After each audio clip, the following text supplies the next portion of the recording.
அனைவருக்கும் வணக்கம். நமது ஆசிரியர் கையேட்டில் கட்டகம் 4இல் எண் அமைப்பிற்காக கொடுக்கப்பட்டுள்ள மாயாஜால மாதுளை கதையை பார்ப்போமா? புகழும் தீபாவும் நண்பர்கள். ஒருநாள் மாலைப் பொழுதில் இருவரும் விளையாடிக் கொண்டிருந்தனர். அப்பொழுது புகழின் மாமா அவர்களை அழைத்து 2 மாதுளம் பழங்களை உண்பதற்குக் கொடுத்தார். விளையாட்டில் அதிக ஈடுபாட்டுடன் இருந்ததால் மாதுளம் பழங்களை பிறகு உண்ணலாம் என முடிவு செய்து தீபாவின் வீட்டிலேயே ஒரு கூடையில் வைத்துவிட்டு மீண்டும் விளையாடச் சென்றனர். இருட்டத் தொடங்கியதும் புகழ், "நான் வீட்டிற்கு செல்கிறேன் தீபா" எனக் கூறிவிட்டு சென்று விட்டான். அதே நேரத்தில் கூடையில் வைத்த மாதுளம் பழங்களை இருவரும் மறந்தே விட்டனர். புகழ் சென்ற சிறிது நேரத்திற்குப் பிறகு தீபாவிற்கு மாதுளம் பழங்களின் நினைவு வந்தது. அடடா, புகழ் அதற்குள் சென்று விட்டானே என எண்ணிக்கொண்டே மாதுளம் பழங்கள் இருக்கும் கூடையை நோக்கிச் சென்றாள் தீபா. அவளுக்கு ஒரே ஆச்சரியம். அங்கு என்ன ஆச்சரியம் நடந்திருக்கும்னு பார்க்க ஆவலா இருக்கீங்க தானே?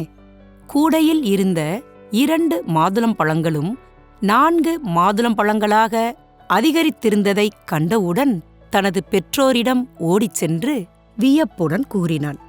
பிறகு நடந்த மாயாஜாலத்தினை அலைபேசியில் புகழிடமும் கூறினாள். புகழ் என்ன செய்தான் தெரியுமா? தீபாவின் வீட்டிற்கு விரைந்து வந்தான். இனி நண்பர்களின் கலந்துரையாடல்களையும் மாதுளம் பழங்களுக்குள் வேறு என்னென்ன மாயாஜாலங்கள் நடந்தது என்பதையும் நாம் தெரிந்து கொள்வோமா? அட, என்ன ஆச்சரியம்! 2 மாதுளம் பழங்களும் 4ஆக மாறியுள்ளதே. அப்ப என் வீட்டிலையும் வச்சு மாயாஜாலம் நடக்கிறதா என்று பார்ப்போமா? சரி புகழ். சிறிது நேரத்திற்குப் பிறகு, தீபா, இங்க பாரேன், கூடையில் இருந்த 4 மாதுளம் பழங்களும் 6 மாதுளம் பழங்களாக அதிகரித்திருக்கிறதே. அடடா, இதெல்லாம் மாயாஜால மாதுளைகள் போல இருக்கிறதே. அப்போ இத நிலவன் வீட்டிலையும் வைத்து பார்ப்போமா?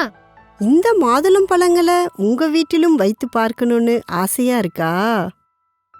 புகழும் தீபாவும் நிலவன் வீட்டிற்கு போறாங்க.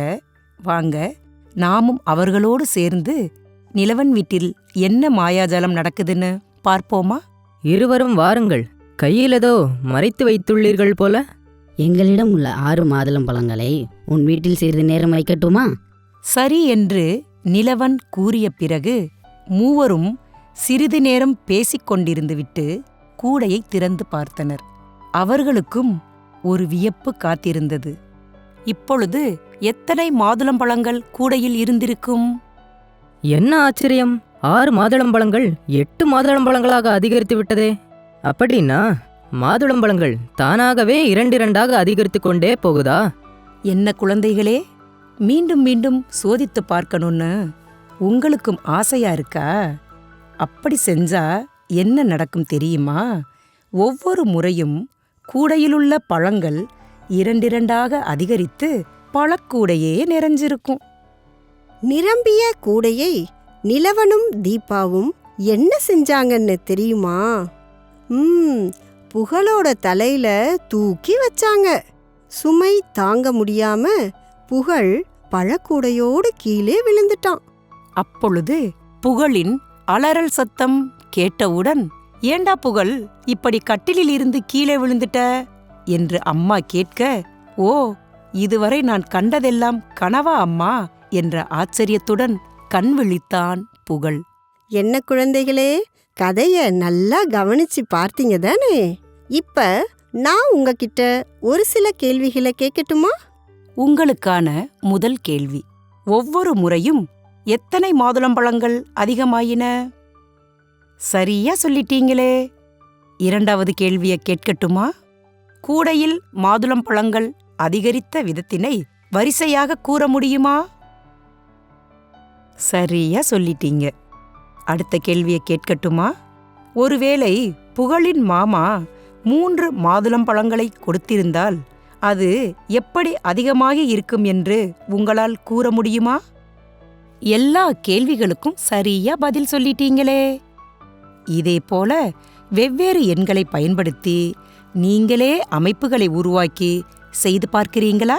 இந்த கதை மாணவர்களுக்கு அமைப்புகள் பற்றிய கருத்தை நன்கு வலுப்படுத்தும் தானே? நன்றி, வணக்கம்.